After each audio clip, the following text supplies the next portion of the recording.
Hello, welcome to Furious Driving. Crikey, it's sunny, but really it is freezing cold, and there's nothing I like more than working in sub-zero temperatures. No, wait a minute, let me rephrase that. There's nothing I like about working in sub-zero temperatures.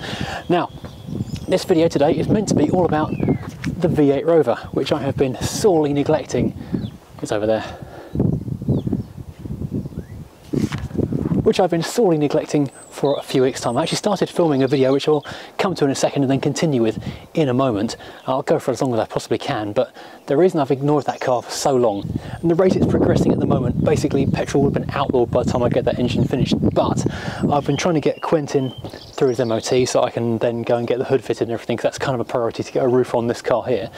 Also, schools are shut, lockdown and everything, so I've been doing a lot of homeschooling and child caring kind of stuff the last few weeks, which has really put a crimp on the amount of time I can spend out here. My wife has a regular 9 to 5 kind of work, so I've kind of drawn the short straw with a lot of homeschooling, which is no fun for anyone, kids or parents, to be honest. The sooner they can go back, the better, really. But anyway, meantime, I've been busy doing stuff unrelated to the V8. Yesterday I was at work, I'd got a day to go to work, and I saw this. So Quentin is getting a special treat. These are other non-convertible. I don't think these were fitted to the convertible, but I do think they will look really nice when they go on there, because I quite like to hang on to the alloys that I've fitted on there for the MOT, because they came from my coupe, and I like to keep them in case I ever want to move those Cosmos BRM style alloys onto a different car, or just return the coupe to standard for any reason. So those do need tyres, because once again, old wheels with cracked tyres. I think one of them he said is very good, the other four aren't so great. What size are these? 185, 55, 15. I do have some spare tyres which I'm using basically to hold the sheets down, the covers down on the cars when the wind's strong, which have never been on a car. Well, I've been on a car but never been driven on. Which are 205, 60, 15. They're probably a bit big. They might fit. They might actually work. Maybe I'll fit one and just have a look and see how much it upsets the look of the thing. There is one other thing to do with Quentin before I go and delve off into the V8. Something I've been suffering with, as you may have seen on the MOT video, is plenty of flat batteries over the last couple of weeks. So now that the snow has disappeared off this cover enough for me to actually break the icicles off from the car. That's a lot of icicleness going on.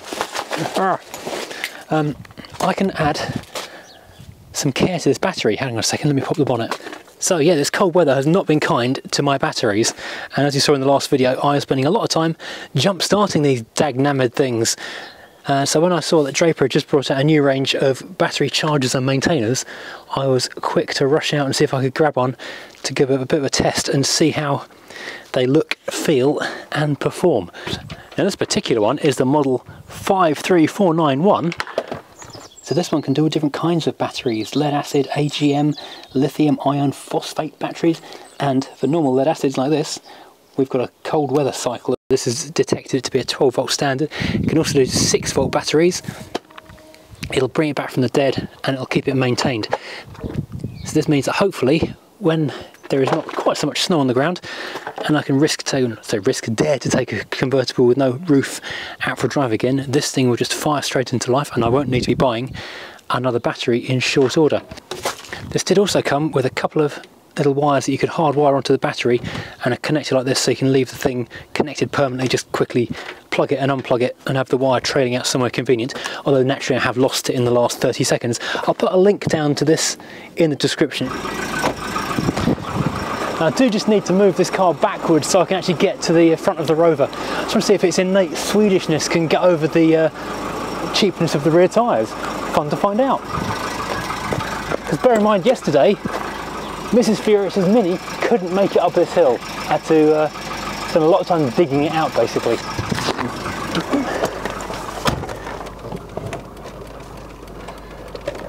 The windscreen is a sheet of ice underneath the snow.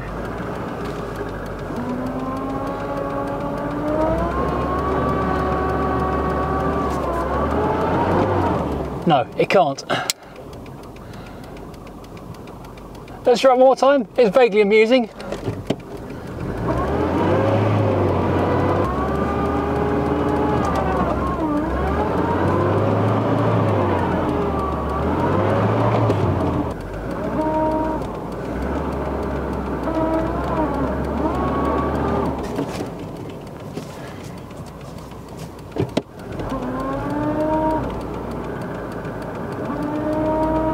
sit here and spin it long enough, I might actually clear the snow.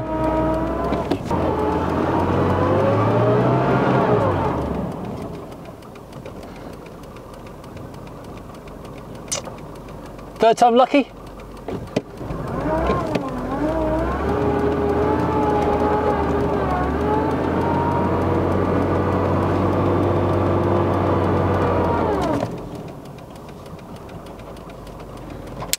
So that's a no then. The Volvo cannot overcome bad tyres with pure Swedishness.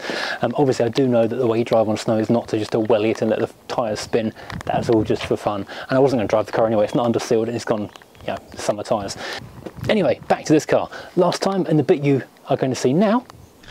Well, hello, I'm out in the garage with the V8 Rover and it is absolutely freezing. It's been hovering around the freezing mark all day, and I've had a heater on in here for a while to try and bring a bit of temperature up, but the oil-filled heater has only brought enough warmth to just make my knees slightly not frozen.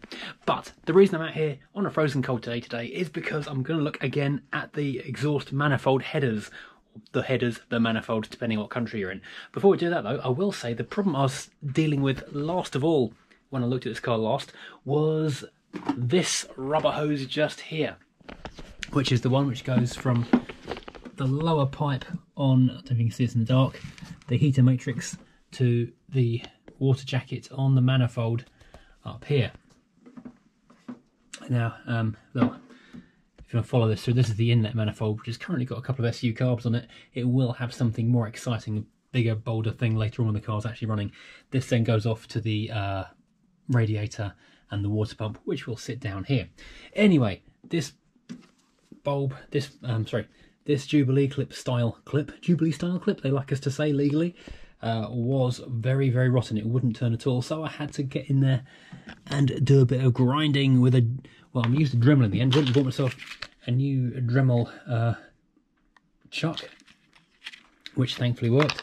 Went through a number of, a number of drill bits, which snapped off in the end, and a couple of Dremel grindy things, until I was able to, I didn't film it, I should have filmed it, but it was long and slow and noisy and very boring to watch. Managed to grind through this Jubilee clip and a lot of the pipe, and eventually get the pipe off. So I can now fit the new ones, but first that can go over there somewhere. But before I do that, I'm going to take a second look at these manifolds. Now, the reason I interrupted myself when I was saying that was the guy I bought these manifolds from, he said he didn't use them on the car properly, but he did dry fit, mock-up fit the manifolds on a V8 engine, a 4.6, and they had both fitted correctly.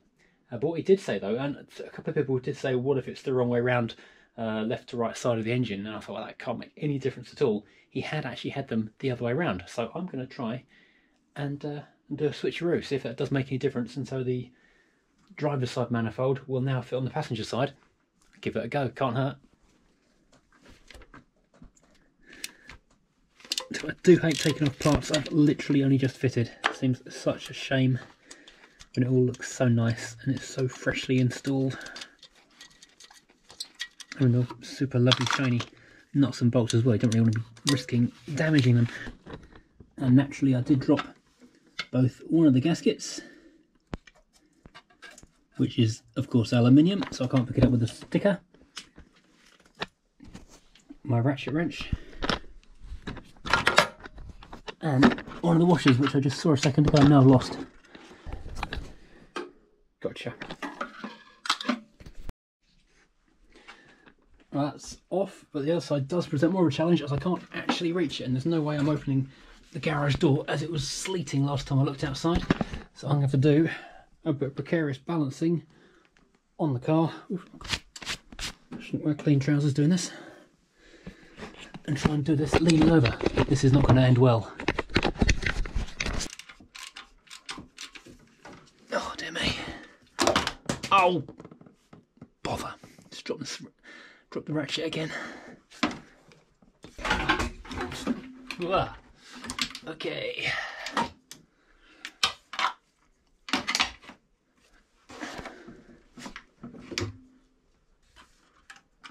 Oh.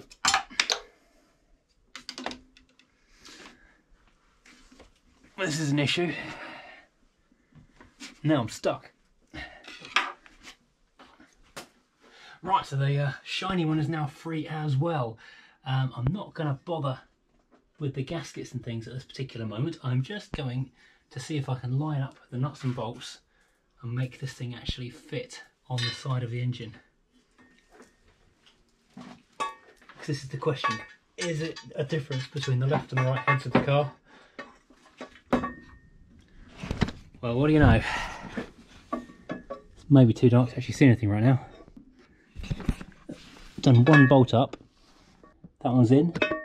The other side of its pairing will line up, but over at the other side of the engine, the back end of this pair, I don't know if you can see this or not, but these two do not line up. So it is a problem with this manifold for some reason. This particular one header is ever so slightly different. So now the question is there enough meat around these bolt holes to grind out a little bit of each one and make it fit?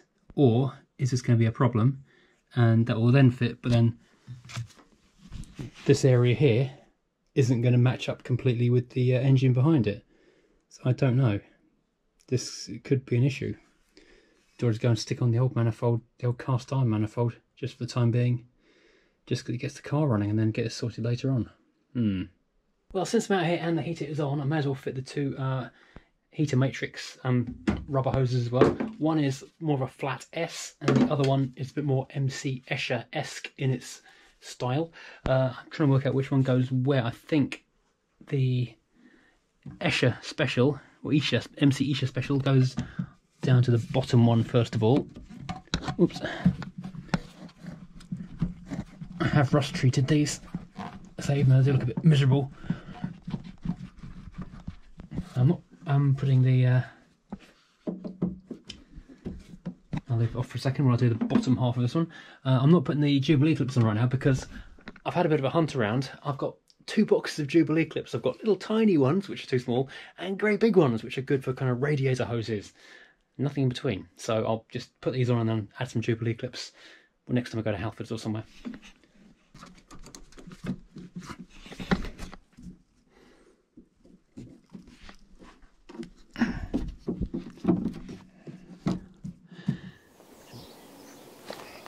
Yes, I've now discovered that my shiny chrome, well not chrome, but polished manifold seems to have a little bit of a flex in it, so it's not quite fitting right.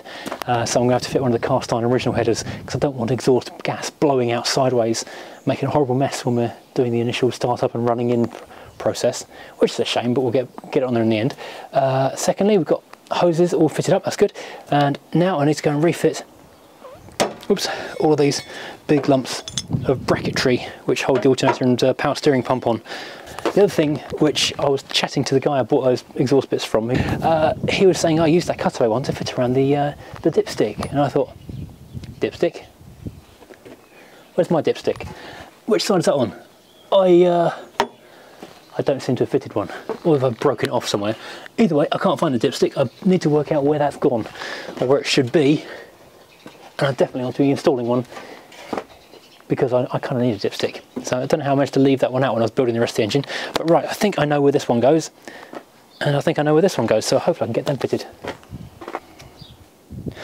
So this is the power steering pump bracket, and it appears to have an hole on the end down by that red wire, which will fit into an hole which has got a screw in it down, or a bolt in it, in the side of the engine just there. And there's 2 AN holes just there and 1 AN hole further down, in fact 2 AN holes, 4 AN holes totally. So I can screw all this stuff onto here, I can screw this right up, and that'll be the power steering on there, nice and easy. This is the alternator one. The alternator is more important than the power steering because I need the alternator to run long enough for the car to break in the camshaft. Of course, the first obstacle, in fact there's 2 obstacles really to putting this alternator bracket back on. First one is I have absolutely no idea which way up it's meant to go. So I'm a bit of a loss here really, because none of the options for the bolts seem to quite like that. That I think would do it, I guess. Is that right? No. Well, the distance is right, but that can't be wrong. I need to find a photo, but yeah, the other thing is to find bolts. I've been rummaging through bolts of old V8 nuts and bolts to try and find the right size of thread. I think, oops, I've got lucky here. I don't know actually which engine these came out of. I guess they must have been out of this one, because I'm guessing it's all metric thread on. Yeah, that fits. All metric thread on this 4.6 as opposed to Imperial on the 3.5. It's tomorrow, it's the next day again. I had to go inside and do research on the internet and come back with many more layers, because it's still really freezing cold. But this took some serious mental gymnastics to work out which way around this thing actually goes. It goes this way around. I found a photo at last, and the alternator, which I think is in the lockup with the white Rover 2000, sits on top of here, kind of above the engine. So we are sorted. I was about to go and start fitting the HT leads. I found a diagram to work out. This is, hang on, that's one left hand, which is that one over there. Then I realised I've not actually got the manifolds on there, because I've forgotten what I've done with the cast iron manifolds. Well, one's cracked, one's, you know, somewhere. So right, this is now where I'm going to leave this, with an alternator bracket now finally fitted to the car. So we've made progress in a very small amount and whiffled on about other cars and all kinds of other things for most of the day. So yes, is that progress? Not really, but hey, I'm happy to have been out here with the car in pain with the cold. I'm not sure happy is the right word. Right, thanks for joining me, and I'll see you again very soon. Meantime, I'm going to go play with lots of adapters. I seem to have bought a handful of the wrong adapters, because I've got a new hose pipe for my air compressor, and I've managed to buy all the wrong adapters. So, well done me. Oh well, join me again soon. Take care, everybody.